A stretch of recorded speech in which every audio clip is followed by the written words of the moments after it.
सीना से चुगे पसे ना देना हो कालो नहीं जाए।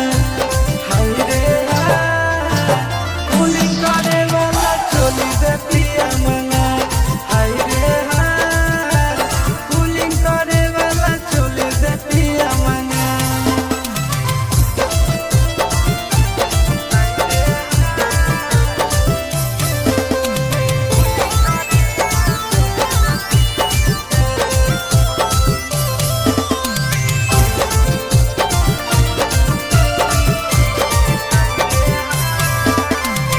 भिज जाए साया साड़ी भिजो है बदनए पिया करहूँ की कहर तनियो तोरे हक धनए पिया।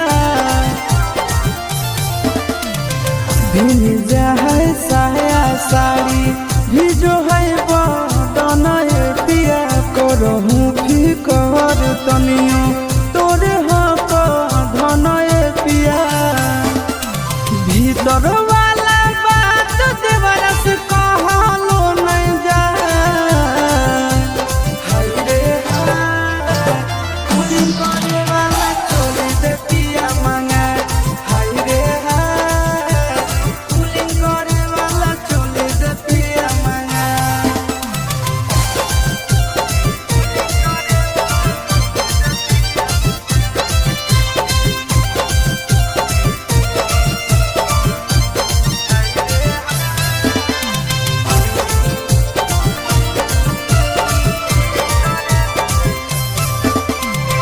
नहीं हो घर में पंखा कूलर नहीं हो पिया ऐसी हो या हो चढ़ली जवनिया में गर्मी लागे बेसी हो।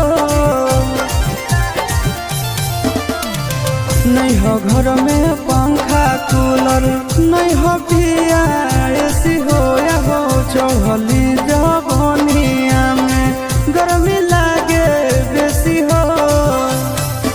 अहो नंदन आशीष सैया तोहरा बातों नहीं बुझाए।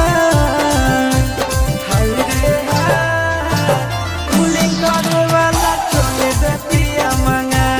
हाय रे कूलिंग करे वाला चोली दे पिया मंगा दीजिए जी।